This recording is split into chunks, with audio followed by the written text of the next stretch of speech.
Waalaikum warahmatullahi wabarakatuh. Akkam nagaa keessanii fayyaa keessaniis nin jedha.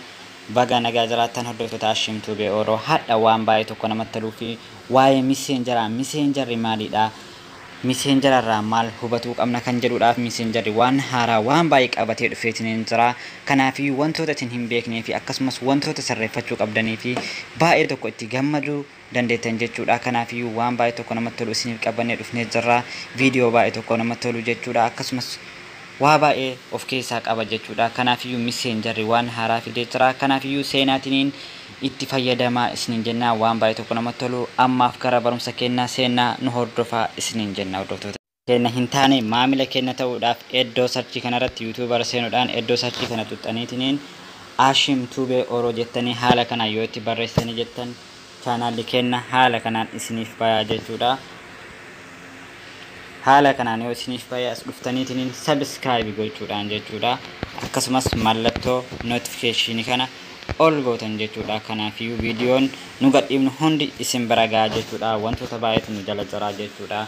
Kuno viidiyoo baay'ee midhaagaa fi baay'ee tokko nama hawwatu fakkeenyaaf cidha aruuza jedha waa'ee Oromoo jedha akkasumas OMN irra taru jechuudha. Akkasumas aadaa Oromoo maal akka ta'e hunda isaa wajjin asirra jira jechuudha. Waa'ee appilikeeshinii waa'ee ijoollee Oromoo TikTok irra dalagan wantoota viidiyoo baay'ee wanni as jalaa dhabame hin jiru jechuudha. Waa'ee futboolii ta'e wanni dhabame kamiyyuu as jalaa hin jiru. Kuno haala kana argachuu dandeettanii seera yuutuubaa guutuu seera imo WhatsApp messengerii Facebook hunda as jalaa argachuu dandeettan jechuudha. Seenaa gootota Oromoo hunda as jalaa argachuu fi diraamaa afaan Oromoo baay'ee midhaagaa ta'ee fi cidha aadaa Oromoo hunda as jalaa argachuu dandeettan jechuudha. Haala kanaan seenaa ilaalaa fi daawwadhaa barumsarraa baradhaa share like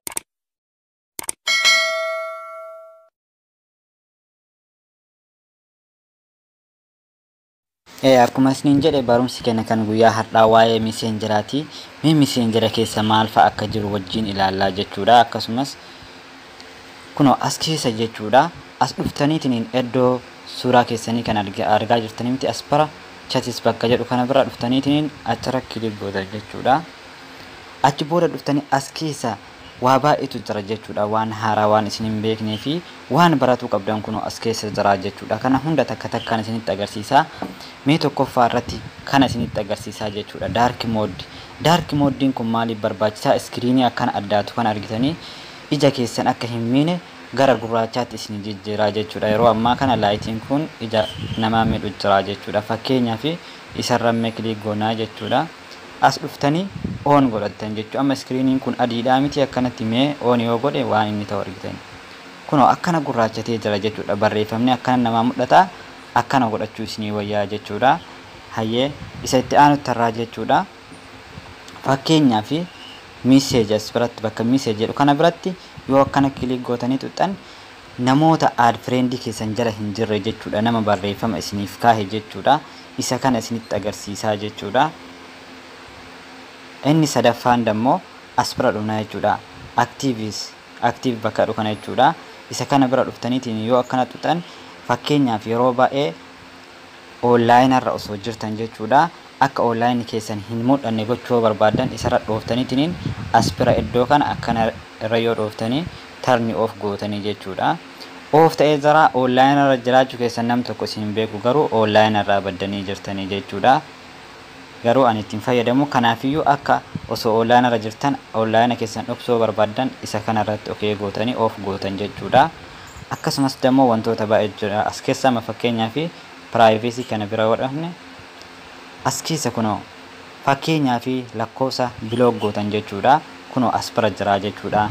Namoota block gootan fakkeenyaaf as bira argachuu dandeettanii jechuudha. Kanaafiyyuu isa kanas yookiin jalaa baasuuf yookiin sirreeffachuudhaaf akka tasaa taatanii dogongoraan as bira argachuu dandeettanii jechuudha.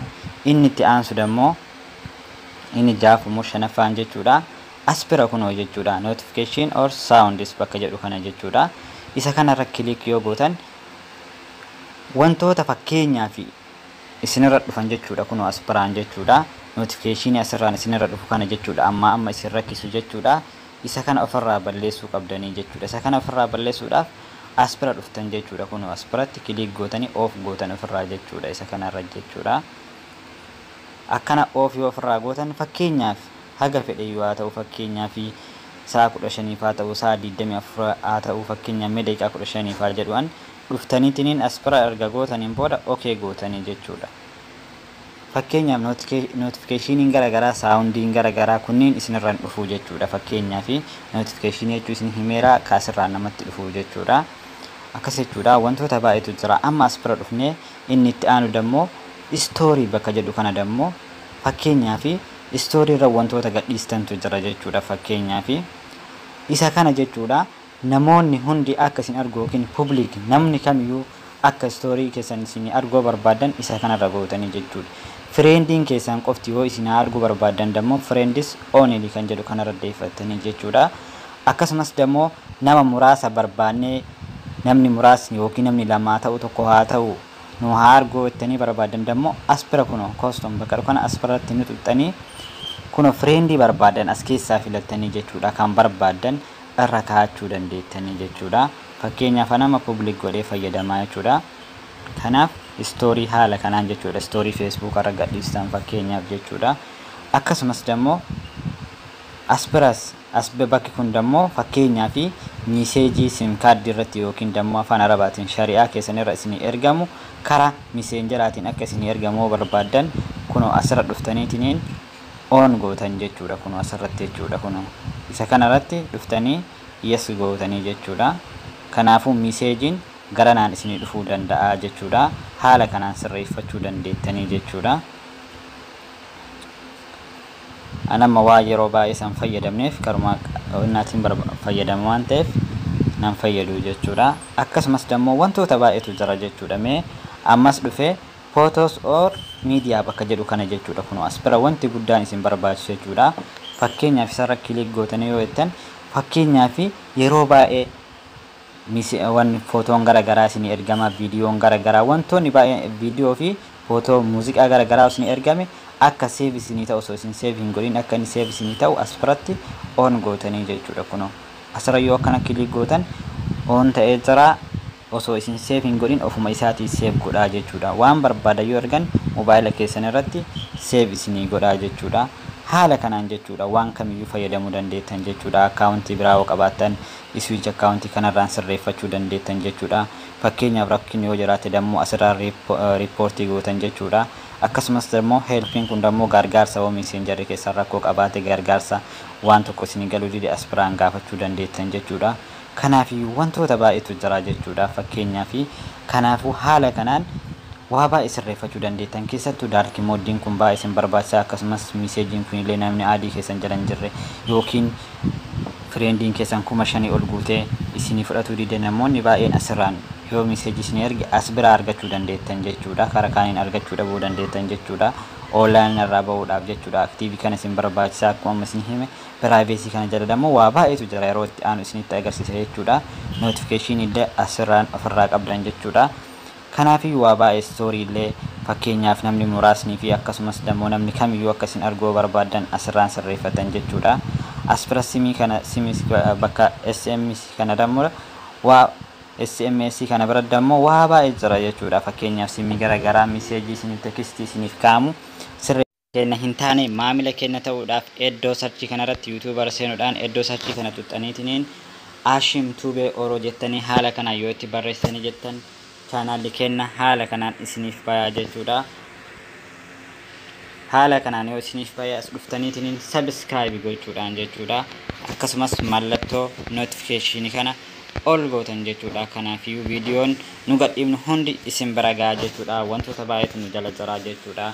Kun viidiyoo baay'ee midhaagaa fi baay'ee tokko nama hawwatu. Fakkeenyaaf cidha aruuza jedha waa'ee Oromoo jedha akkasumas OMN irra taru jechuudha. Akkasumas aadaa Oromoo maal akka ta'e hunda isaa wajjin asirra jira jechuudha. Waa'ee application waa'ee ijoollee Oromoo TikTok irra dalagan wantoota viidiyoo baay'ee wanni as jalaa dhabame hin jiru jechuudha. Waa'ee futboolii ta'e wanni dhabame kamiyyuu as jalaa hin jiru. Kun haala kana argachuu dandeettanii seera YouTube guutuu seera imo WhatsApp Messenger Facebook hunda as jalaa argachuu dandeettan jechuudha. Seenaa gootota Oromoo hunda as jalaa argachuu fi diraamaa afaan Oromoo baay'ee midhaagaa ta'ee fi cidha aadaa Oromoo hunda as jalaa argachuu dandeettan jechuudha. Haala kanaan seenaatiin ilaalaa fi daawwadhaa. Barumsarraa baradhaa. Share, like, subscribe gochuun hin dagatinaa isiniin jenna ijoollee Oromoo qaqqaalii.